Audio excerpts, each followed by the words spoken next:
I've been having headaches. But that's not why I had to get a CCCCCTCC. No, just one C and one T. And you put A in between. A CAT scan, which stands for Cool Automated Technology Scan. Anyway, I've been having these headaches, and my wife said to me, hey, Simon, would you may possibly go to the doctor because you have had a headache for 10 days? And I said, look, I'm very stressed. And what are you doing in my house? Then I realized it was Cass. It was totally fine. She's my wife. Going to the doctor is expensive. It costs a lot of moolah. So I thought, why don't I go to one of those special free doctors in Australia, bulk billed doctors? Now, they don't look like giant ducks. It has nothing to do with giant ducks. What it means is they bulk bill the patients or something, and then they get money from the government. So the government pays them to see you, which is fantastic. As long as you have a Medicare card. Which has nothing to do with gases surrounding an ambulance driver. Medicare. Anyway, I went to see the doctor, and the doctor came out. She's very, very short. I've met her before. She's a lovely person and a lovely doctor. I'm sitting down, and she walks up to me, and her eyeline is here. Sort of level with my teeth. She says, Simon, I'm so sorry. None of the printers are working and we can't log into the other printers because the doctors aren't here and we don't know their passwords. And I said, have you tried turning it off and on again? And she laughed. But I don't think she's ever seen the IT crowd. Did I mention she was short?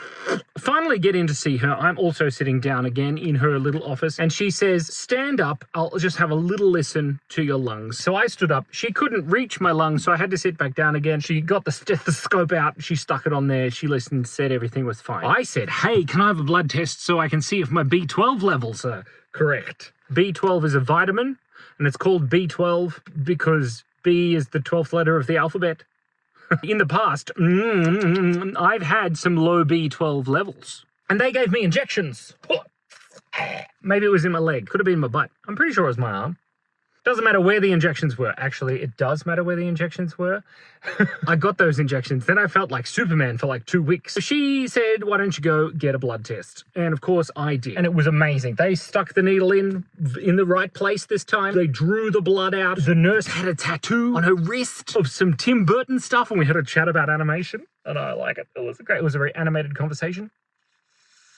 Then when I got the blood test results back, I had to call the doctor because I was out of town and out of my mind. And I talked to her and she said, well, you have to go on statins immediately. And I'm like, that's got nothing to do with B12. You have to go on statins immediately because your triglycerides are through the roof. And I said to her, look, I don't have triglycerides, I only do glycerides.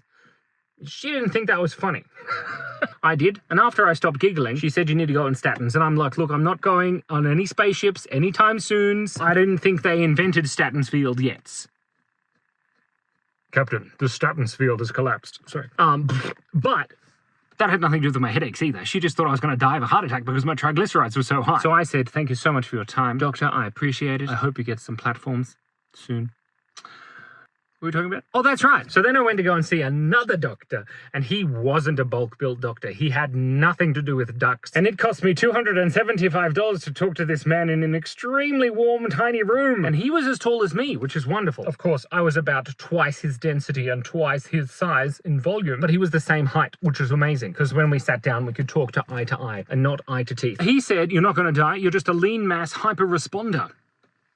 Because I just eat meat, mostly. Oh, I forgot to tell you, the headaches that I've been having are kind of like migraines. Not your grains, migraines. Has nothing to do with ducks. And the best way that I can explain it is it's like chewing on chunks of porcelain covered in menthol that have been in the freezer for a few hours.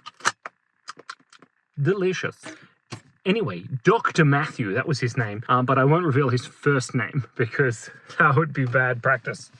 But he has a great practice. Anyway, he said I was a lean mass hyper-responder. And I said, I'm a little bit hyper and I do respond to things, but I definitely don't have much lean mass. And he said I was funny. He said that sentence, you are funny. I mean, he did laugh as well. So there's 10 points to Simon Hufflepuff. But as a lean mass hyper-responder, that means that my triglycerides and my douglycerides are very high because I eat a lot of fat and no carbohydrates.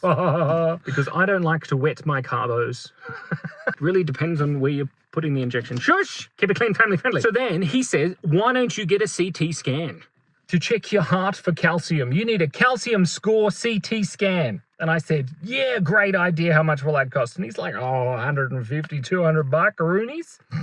So anyway, yesterday I went to get a CT scan. Me and Cass were sitting in the car park waiting for the time to open, and we went to the time to open. I really needed to pee, so I ran inside, and it was just on the time that it was open at 8 a.m. Now, I'd been up since 5 a.m. because I'd woken up and I was not being able to get back to sleep because I was worried about all of the calcium and all of the milk that I've been drinking in my life, because the TV says, hey, you should drink more milk because it increases your calcium, but now the guy's like, your score's too high. I walked in, I couldn't find the toilet, so I went around the thing, I found the toilet, it was locked. Oh no, because it was the foyer to the building. But then I walked into the medical imaging area, and then a nice, lovely lady said Simone, and she named Simone, and she said, hi, you have an appointment? And I said, yes, I have an appointment at right now. And she's like, okay, do you have your referral? And I gave her my referral. Now, I don't know if you have been ever a 39-year-old man who really needs to pee at 8 o'clock in the morning since you've been up since 5 o'clock drinking way too much coffee.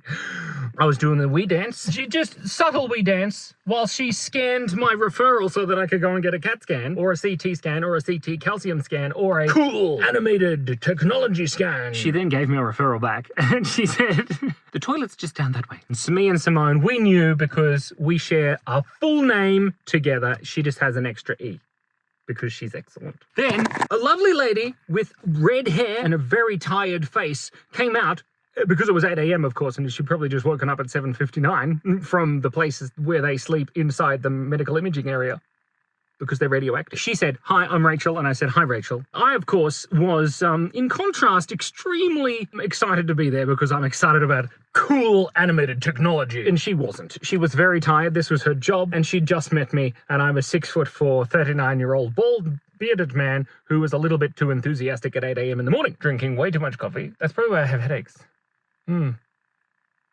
Anywho, and she brings me into a door. I mean, we opened it first, but it had a radioactive symbol on the door because it's radioactive. And I, of course, stand there awkwardly, and she's like, okay, this is the CT scan. This is where you'll be sitting. And they get distracted, and it's terrible. I then, of course, was panicking because I had two metallic objects in my pocket. I had my phone and my earphony things, which also have metal in them. And I said, what do I do with these?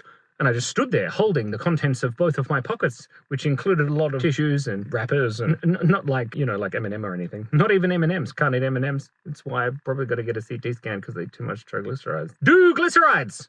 Do they? I don't know. She then kind of smirked, which was great. Well, I didn't make a laugh until the end. And then she said, you can just put your phone at the end and then put the other stuff in the pocket. It's totally fine. It's not an MRI scan. And I'm like, you got a lot of acronyms going on about you. I lied down where she told me, and I didn't quite fit, which was great. And then you have to lie with your arms above your head like this.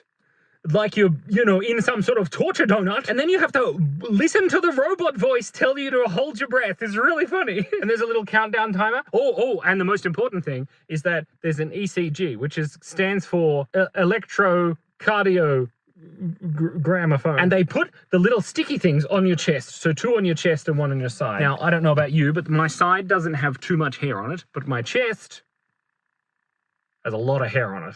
Not anymore, though. So then she sticks them on. I'm worried about that to begin with because we have to take them out eventually. There's little cords everywhere. It shows you your heart rate. So my heart rate was 189 for a split second, and then it went back down and then kind of equalized, and it was like 65, and that was fine. But then the machine started. She went to the other room because of all of the x-rays flying around, giving me a dose of radiations in a big circular whirly business inside the tube donut. It just sort of moves you back and forth, but then as it moves you back and forth and you're holding it like this, like that, we're going to tie you up. And anyway, there was, you know, handcuffs involved. Don't tell my wife. Then it counts down and it says, please take a big deep breath and hold. And then there's a little countdown that says 17, 16, 15, 14. I don't know if you've ever tried to hold your breath when your heart rate is 179 beats per minute. You take a big deep breath. And then it says 17, and then you panic, of course, but you're holding your breath, so you're not allowed to panic. So then you have to keep still where the whole thing moves you through the donut. There's like x-ray machines inside the big donut that spin around like really fast. You can kind of see the little lights on the inside. And then it only took like 3 minutes of me holding my breath for 17 minutes at a time. Don't worry, they let you breathe in between, which is great. And then she came out and she said, and now it's time to hop off. So I tried to hop off before she lowered the bed thing back out of the donut. And she's like, hold on a second. Because as a 39-year-old, 123 kilo, 6'4" man trying to get out of a giant donut, I'm imagining that would have been amusing. But then she lowered it, I hopped off, and then she said, let me just take those off for you. Right? I panicked again, but I wasn't holding my breath this time, so then I held my breath and I went, clunk, clunk, and then she just took them off, but left the stickers on my chest.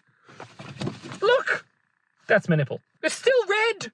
Don't look at my nipple. I said, what do I do with these things? And she's like, I'll just chuck them in the bin when you've taken them off. I'd ripped off all my chest hair, and she's like, I'll leave that to you. But she tilted her head forward and everything. I think she was quite tired, and by that time, maybe she'd had a half a cup of coffee. Of course, I went back out to my beautiful, lovely, caring wife, and I got her to help me remove those stickers.